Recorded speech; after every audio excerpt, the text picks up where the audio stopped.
Building a boot Here I'm putting a stitch pattern on the top of these boots.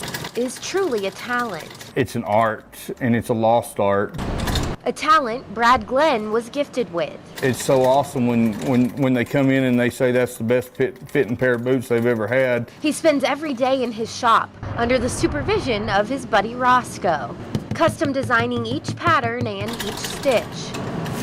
Every pair turns out unique, but the pair Brad will soon be designing might mean the most. God has given us a talent, and we're just trying to give back to where it needs to be is all it is. Brad, along with his cousin Dustin Glenn and owner of Flint Boot and Hat Shop, Jared Kaufelt, are each donating a custom-made item for a raffle to help the ranchers in the Panhandle. We have a lot of customers from that area that's lost everything, and you know we support them because they support us. In fact, for several years, Brad worked as a rancher with one of the victims of the wildfires, Cody Crockett. My heart just really hurt because it was, I think back to the time when the ranch burnt there in Claude, and that could have so been me, you know. While those ranchers are dealing with incredibly hard loss, Brad, Dustin, and Jared knew they wanted to help in any way they could. I feel like if it was happened to us, they would help out for us. Creating art with a bigger meaning and a greater purpose.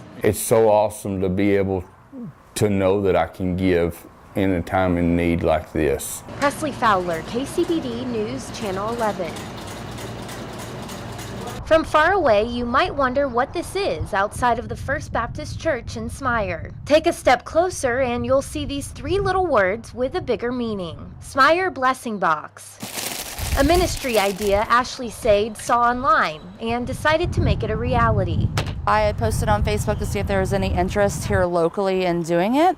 And so I had a couple other families step up and help me actually build the box. It's a fairly simple concept. Anonymous donors come and fill up the shelves of the blessing box, while those in need can come and take whatever it is that will help them.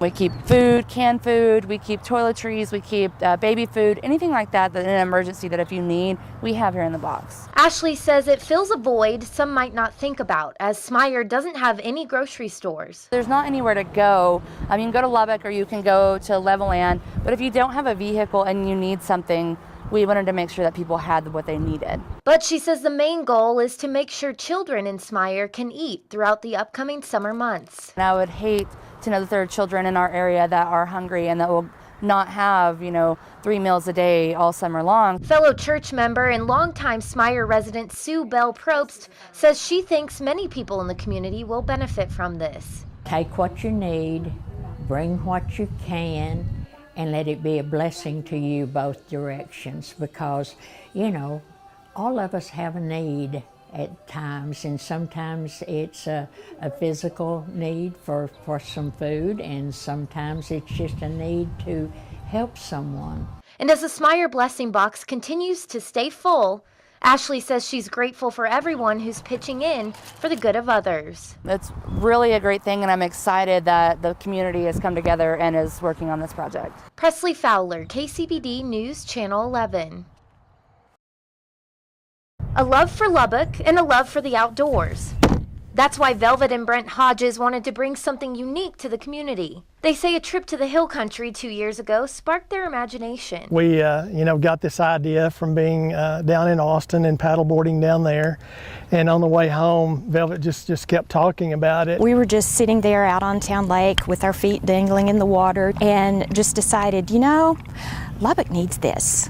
This would be something that people in Lubbock would enjoy. Fast forward to today, and SUP LBK has become a reality. SUP stands for Stand Up Paddleboard, and obviously LBK is Lubbock. With any dream, it took hard work and a lot of coordination with Lubbock Parks and Recreation and the City of Lubbock to make this happen. The city's never done anything like this before, so this was a new venture for them. Right now, SUP LBK is a mobile business, but their main focus is Dunbar Historical Lake on Canyon Lake Drive in East Lubbock. Nobody knows it's here. We've been out here many times, and for the population of Lubbock, there's not as many people out here enjoying it as we feel like there should be. So that is our goal, is to not only get people outside, but to get people down here to enjoy what our City Fathers have already created for us. Not only is this a fun activity, it can also provide a good workout. Just the health benefits are tremendous. It works your core, it works your legs, and listening to that water as you paddle through it, it's just so refreshing and so relaxing. While this project is the first of its kind within our city parks, Brent and Velvet say they can't wait to see Lubbock residents spending their summer outdoors. We just love to sit back and watch people having a good time. And to get to see Velvet, see them, it's just been exciting because she gets so excited to see people doing what she dreamed of having done. Presley Fowler, KCBD News Channel 11. Brian Hardin has seen it all. It don't seem like I've been here that long. He's a proud 4-year veteran of the Army, serving as a medic during World War II. That was one of my desires, to be a patriotic person. Today he lives in a local independent living home and says he's had a happy life with his wife Rita of 71 years. Well, I'm doing great. I don't need anything.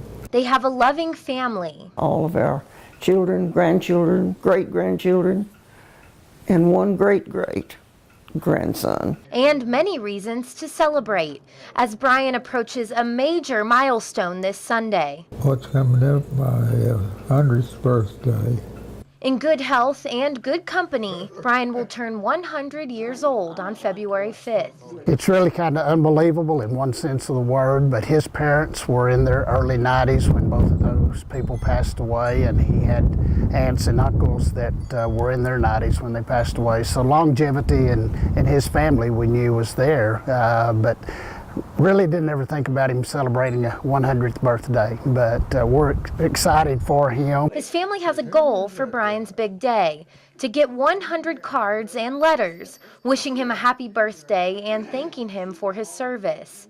Many cards have already come in from family and friends. I just think that he will enjoy seeing, numerous people send him birthday greetings, and I think it'll just make him feel special and really realize that he is celebrating 100 years.